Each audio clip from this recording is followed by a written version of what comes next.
जी तो दोस्तों, कल रात को मैं 12 बजे पहुंच गया था जिस होटल में मैं रुका हुआ था जब मैं आ रहा था केदारनाथ धाम दर्शन के लिए। तो बड़ासू में रुका हुआ था, उसी होटल में आके मैं रुका हुआ था और होटल का नाम है होटल द होली पैलेस। दिख रहा है पीछे, वही है। और मौसम ख़राब होता हुआ दिख रहा है फिर। सो दोस्तों, आज मैं निकल रहा हूँ यहाँ से बदासू से, जो कि सोनप्रयाग से ठीक 7 किलोमीटर पहले पड़ता है। तो यहाँ से निकल के जाऊँगा चोपता। एक दो राइडर हैं जो कि केदारनाथ राइड पे, मतलब केदारनाथ जो मैं ट्रैक कर रहा था वहाँ मिले थे। तो उन लोगों ने बोला था कि भैया चलते हैं साथ में। तो उनको फ़ोन लगा, उन लोगों ने सुबह मुझे फ़ोन किया था, लेकिन मैंने बोला आप जब नीचे उतर जाना तब फ़ोन करना। अभी मैं फ़ोन उनको लगा रहा हूँ तो उनका नंबर काम नहीं कर रहा है। सो कोई ना, उनको भी चोपता आना है, मैं भी अब चोपता निकल रहा हूँ। सो वहाँ तो मुलाकात हो ही जाएगी। सो हेलो दोस्तों, नमस्कार, सत श्री अकाल, आदाब। मैं शशांक शेखर सिंह आप सबका वेलकम करता हूँ चैनल गो राइडर्स में। तो दोस्तों चलिए फटाफट निकलते हैं, क्योंकि मौसम बहुत ख़राब होता हुआ दिख रहा है और मैं नहीं चाहता हूँ कि फिर से बारिश में फंसूँ। यार देखो, रेनकोट तो है हमारे पास, पहन लेंगे, लेकिन रेनकोट पहनने के बाद राइड जो है ना थोड़ी स्लो हो जाती है। बारिश होती है तो रोड भीग जाता है, तो उसके कारण भी राइड स्लो हो जाती है। तो अपना चेतक अपना फुल रेडी हो चुका है। एंड दोस्तों, अगर आप भी बड़ासू में रुकना चाहते हो, सोनप्रयाग से पहले रुकोगे, सोनप्रयाग में जाओ तो बहुत ज़्यादा एक्सपेंसिव मिलेगा प्रॉपर्टी। और जगह केदारनाथ धाम का जब ट्रैक चलता रहता है, जब यात्रा चलता रहता है तो बहुत मुश्किलात आती है। सो हम जिस होटल में रुके थे उसके ओनर है भैया। पहले अपना नाम बताया जरा। दिनेश गदनवान। दिनेश। और मेरे होटल का नाम है होटल द होली पैलेस जी। ये बड़ासू में पड़ता है। हाँ। और यहाँ से सोनप्रयाग केवल 7 किलोमीटर है। और ये आपका नंबर बता दो अगर बुकिंग करना कुछ चाहे। अगर आप बुकिंग करना चाहें तो आप नंबर पे संपर्क कर सकते हैं 7060499950। Thank you so much, thank you so much, a lot of thanks. Thank you so much भैया। तो सुन लिया नंबर। अगर आपको भी यहाँ रुकना है तो भैया को कॉल कर लेना, ठीक है।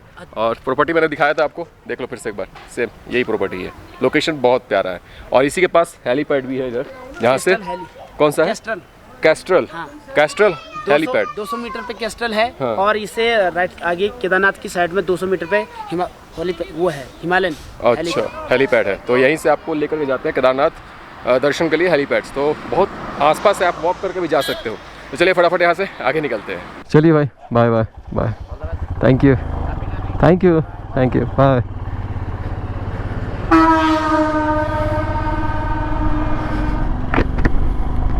सो जी, हर राइड को शुरू करने से पहले गणपति बप्पा मोरया, मंगल मूर्ति मोरया, ओम नमः शिवाय, जय माता दी, या खुदा, या Allah, Waheguru Waheguru, God bless me. So अभी हम निकल चुके हैं चोपता के लिए और टाइम हो रहा है एग्जैक्ट 11:30 और हल्की हल्की बारिश होनी शुरू हो चुकी है। मैं बस मना रहा हूँ कि भगवान रुक जा, बारिश रुक जा, नहीं तो फिर गोप्रो बंद कर देना पड़ता है और जिसके चक्कर में आप भी अच्छे तरीके से व्यूज़ नहीं देख पाते हो यार, तो मुझे भी तकलीफ़ होती है। और एक भाई का कमेंट देखा मेरे वीडियो पे, उन्होंने बोला कि आप हर धर्म को क्यों ऐसे करते हो कि गणपति बप्पा मोरया, मंगल मूर्ति मोरया और अल्लाह और वाहेगुरु सबको क्यों याद करते हो। This is not good. आप अपने वीडियो पे ध्यान दो, ये सब इन सब चीज़ों पे कम ध्यान दो यार। देखो, मेरा सिंपल से एक ही फंडा है, मेरे लिए हर धर्म एक है। ऐसा नहीं मैं हिंदू हूँ तो मैं मुसलमान को रिस्पेक्ट नहीं करूँगा, मुसलमान हूँ तो मैं सिख की रिस्पेक्ट नहीं करूँगा। मैं सबकी रिस्पेक्ट करता हूँ और सारे भगवान एक हैं और मैं सबको याद करता हूँ। ये मेरा है। अब आपका क्या है उसका मेरे को नहीं पता है, लेकिन ये मेरा तरीका है। बाबू भैया का स्टाइल है, बाबू भैया का।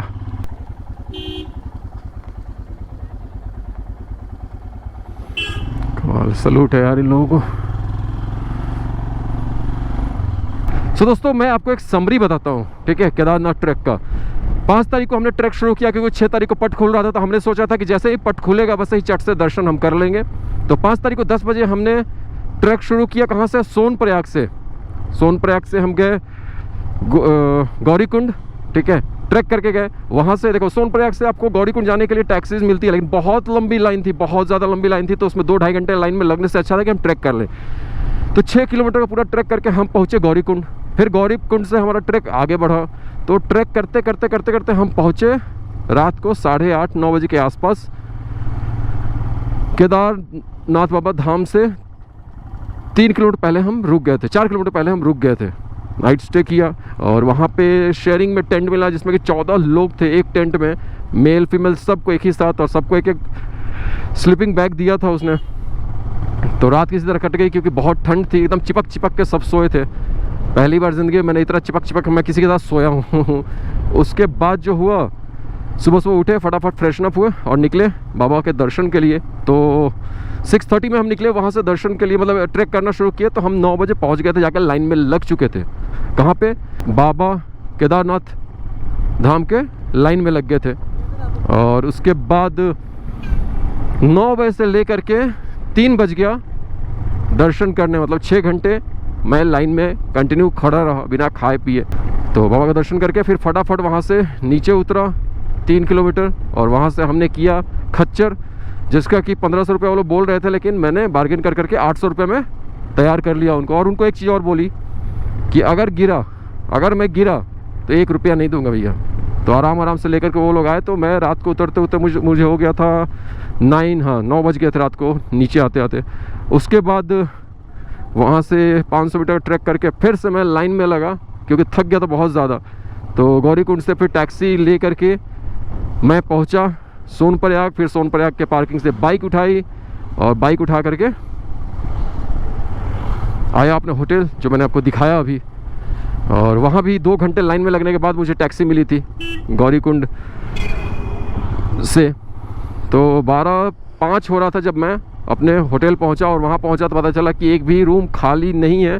तो मैं बाहर बरामदे में ही सो रहा था। तो 3-4 भाई लोग आए जो लेट चेक इन कर रहे थे। तो उनसे मैंने बोला, भाई आपके रूम में एक एक्स्ट्रा रजाई है क्या, क्विल्ट है क्या? तो उन्होंने बोला कि नहीं है तो नहीं, हम लोग तो 4 लोग हैं, 4 ही है।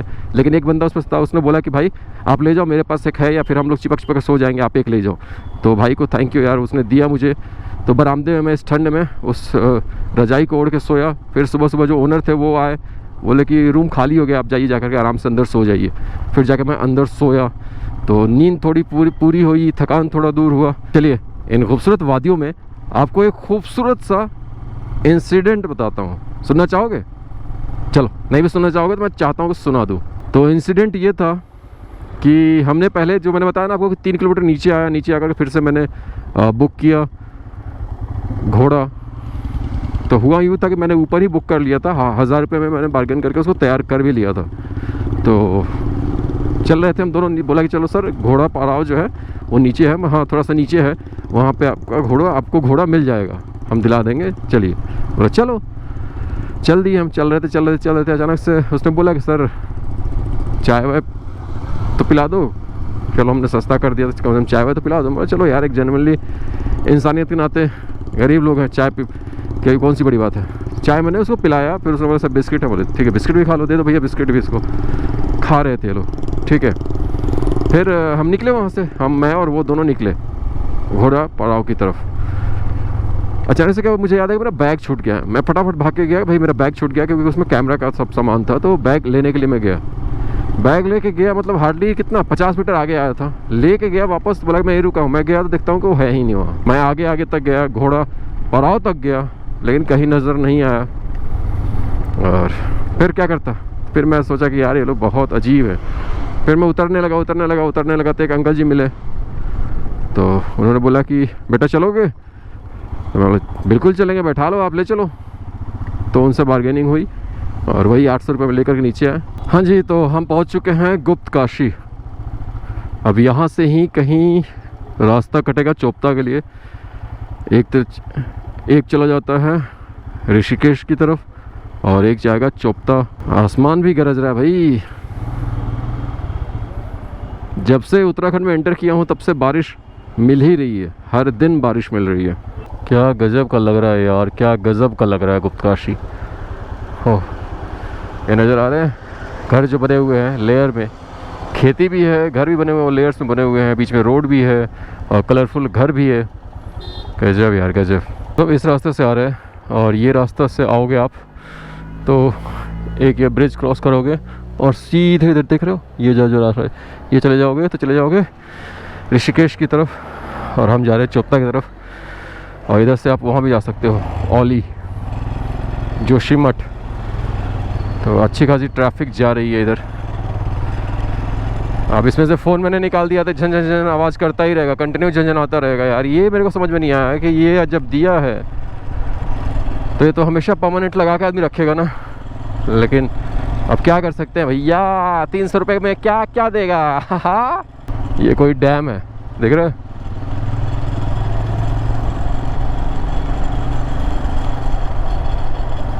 उन पहाड़ों से आ रहे हैं ऊपर से। तो दोस्तों कैसे लग रहे हैं ये नज़ारे, अच्छे लग रहे हैं?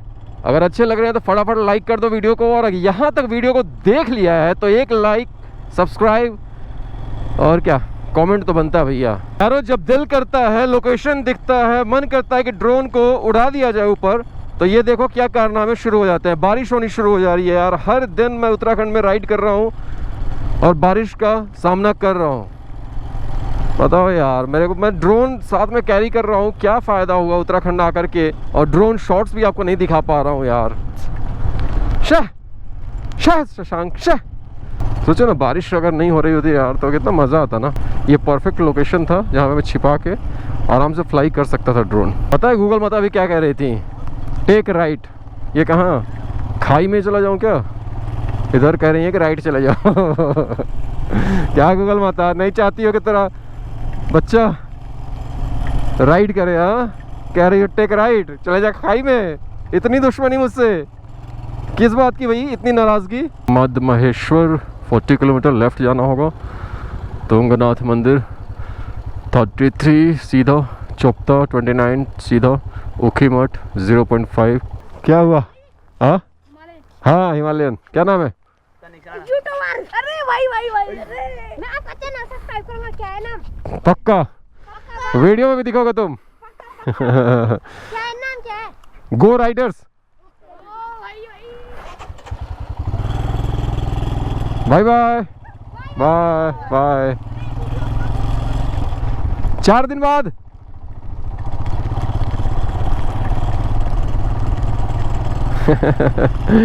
बच्चे जो है ना बड़े मन के सच्चे होते हैं यार, बहुत प्योर होते हैं। इनसे बात करते हैं कि अलग ही एनर्जी ये लोग थ्रो करते हैं।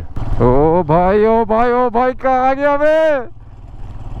गजब गजब गजब महादेव गजब। आपका जहां भी है ना, आपका जहां भी स्टे है ना, वो परे है भाई, परे है। अरे वो बारिश बंद हो जाए यार, गोप्रो मेरा खराब हो जाएगा यार, समझता नहीं है यार। देखो यार कितना मेहनत कर रहा हूँ मैं, बारिश में भिगा भिगा के गोप्रो को शूट कर रहा हूँ ताकि आपको दिखा पाऊँ, और आप वीडियोस पूरा नहीं देखते हो, स्किप कर करके निकल जाते हो। Please don't do.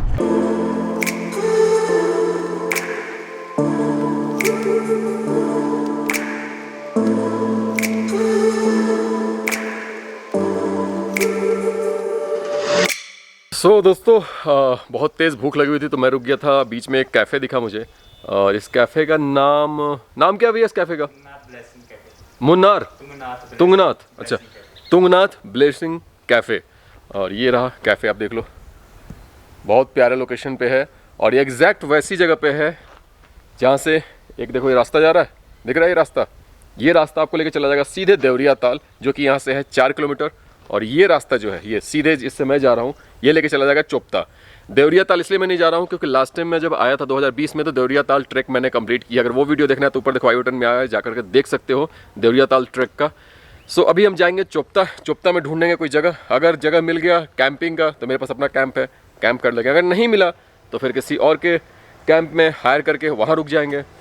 सो यहाँ से अभी चोपता है 18 किलोमीटर के आसपास, चमोली सीधा जाओगे 68 किलोमीटर, और यही रास्ता जो है ये सीधे जो रास्ता दिख रहा है जो चोपता की तरफ, यही लेके हमें चला जाएगा बद्रीनाथ जो टेम्पल है जिसके लिए हम निकले हैं, वो भी इसी रास्ते से जाना है। और लोकेशन तो भाई कुछ नहीं कहना भाई, लाजवाब लोकेशन है, लाजवाब। सो चलिए फटाफट यहाँ से निकलते हैं। 2020 में जब मैं आया था तो जनवरी का महीना था, उस टाइम पे ये पूरा जो रोड दिख रहा है ना इतना खूबसूरत दिख रहा था। दोनों तरफ स्नो था और बीच में ये सड़क, काली सी सड़क, और दोनों तरफ वाइट स्नो, तो अलग ही दिख रहा था। जाकर देखो वो व्लॉग आपको देखने को मिल जाएगा, पता चल जाएगा कितना खूबसूरत दिख रहा था ये रास्ता। और वैसे भी अभी भी कोई ख़राब नहीं दिख रहा, अभी भी काफ़ी खूबसूरत दिख रहा है रास्ता। पूरा जंगल एरिया, पूरा फॉरेस्ट एरिया है ये।